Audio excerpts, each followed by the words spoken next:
Assalamualaikum warahmatullahi wabarakatuh, pemirsa dan teman-teman semuanya. Jumpa lagi di channel Babe Abdul Hadi Show, di mana channel kita selalu membahas tentang pengobatan, kesehatan, dan supranatural.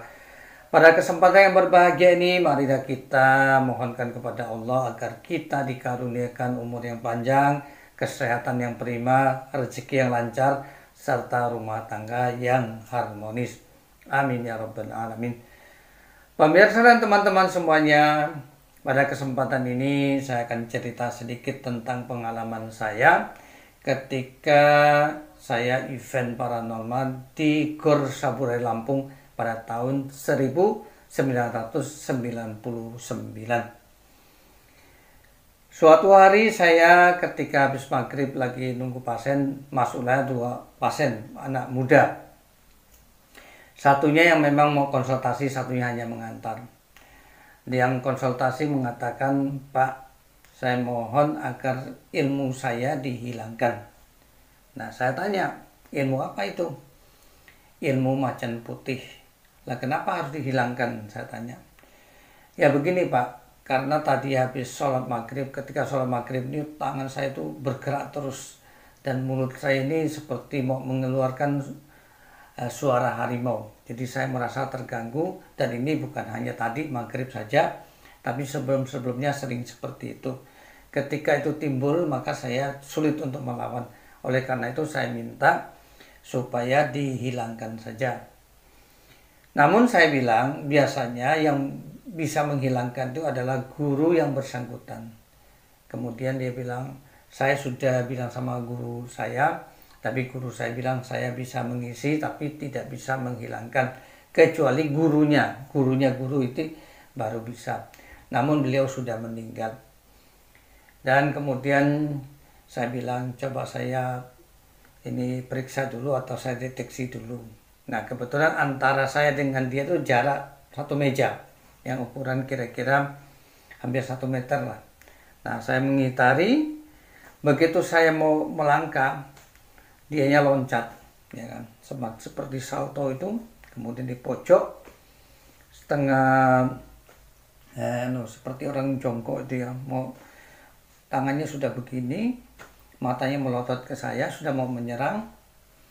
Dan begitu dia mau gerak, mau maju, saya hentakan. Nah, seperti yang saya sampaikan di video-video yang lalu itu, bahwa kita mau menjatuhkan lawan ini dari jarak berapa meter ini, kita tidak usah pakai pukulan gini, tapi yang telak itu adalah kita hentakan dengan tumit kita ke tanah atau ke lantai.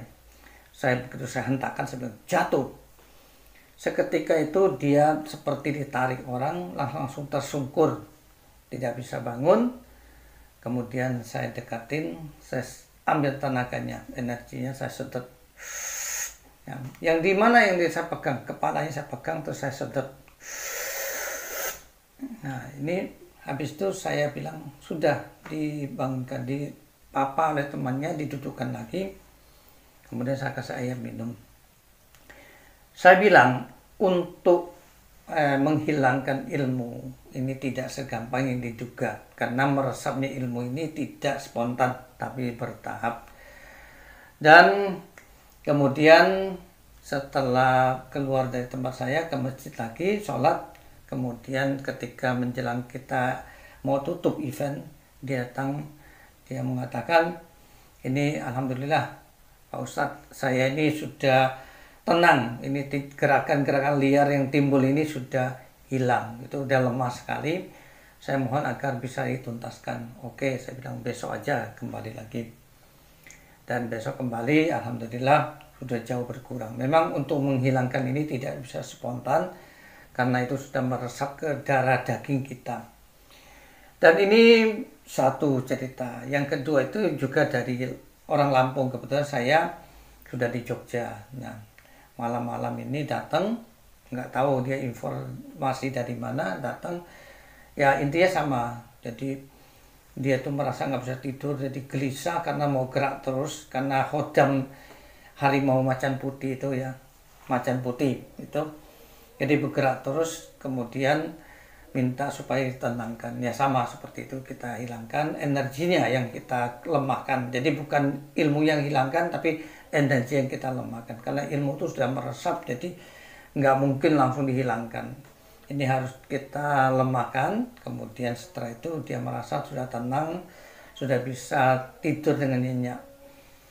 Nah, beberapa cerita ini teman-teman semua ini menunjukkan bahwa kita ini memang kadang-kadang tertarik dengan nama suatu ilmu, seperti ilmu macan putih, karena kita menganggap bahwa seseorang yang mempelajari ilmu macan putih ini akan gagah perkasa seperti macan putih, dan memang itu kenyataannya seperti itu.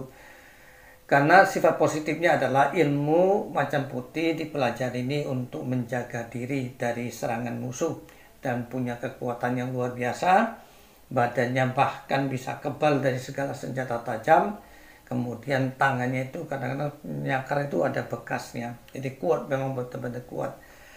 Namun ini efek sampingnya adalah apabila yang bersangkutan mempelajari ilmu macan putih ini tidak bisa mengendalikannya, maka di badannya ini akan dikuasai oleh sesuatu energi ataupun katakanlah hodam, ya, makhluk yang diundang masuk ke badannya yang berupa gerakan-gerakan macan putih ini akan mempengaruhi dia, sehingga dalam keadaan sesuatu, entah itu ibadah sholat ataupun kadang-kadang baca Quran pun suaranya malah bukan keluar suara Quran, kadang suara menggurung, ya, seperti suara macan dan sebagainya. Nah, ini yang sisi negatif. Jadi positif dan negatif tetap ada.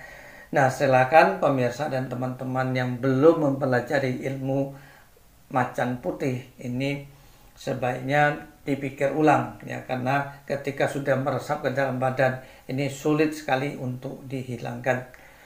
Karena untuk menghilangkan ini tidak segampang yang diduga. Ini juga seseorang harus punya kekuatan tenaga dalam yang cukup kuat untuk bisa menarik atau menyedot energi dari orang yang mempelajari ilmu macan putih. Dan dulu ketika awal-awal belajar ilmu, kita juga pernah dikasih amalan namanya ilmu kontak. Ilmu kontak ini bisa kita bukan hanya jurus harimau, tapi jurus-jurus yang lain yang bacanya seperti ini. A'udzubillahi minasyaitonir, bismillahirrahmanirrahim. Al-madad, al-madad, al-madad, ya Syekh Muhyiddin Abdul Qadir Jailani, hadir, hadir, hadir. La yamutu, la yamutu, la yamutu illa bi'idznillah, la haula quwata illa billahi aliyil azim. Ini salah satu di antara versi bahwa ini untuk mendapatkan satu gerakan yang kita inginkan. Memang berbeda dengan ilmu ajian macan putih, ya. Macan putih dia khusus gerakannya itu seperti macan atau harimau.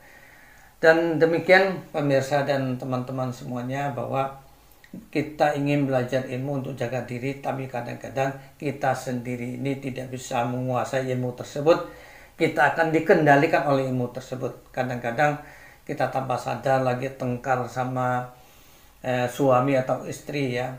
Ini biasanya itu keluar dan ini akan membahayakan, ya. Jadi sangat dianjurkan agar kalau memang kita mau belajar ilmu itu juga harus kita benar-benar sudah matang jiwanya, agar kita tidak dikendalikan oleh ilmu macan putih. Demikian teman-teman semuanya, mudah-mudahan bisa bermanfaat, dan kita ini mengupas sedikit ini bukan berarti kita orang pintar, tapi kita menyampaikan apa yang bisa kita sampaikan. Tentunya banyak kekurangan, mohon maaf kalau ada kekurangan, dan bagi yang tidak seperti pendapat, kami juga mohon maaf, bahwa tiap-tiap perguruan punya versi ilmu sendiri-sendiri. Assalamualaikum warahmatullahi wabarakatuh.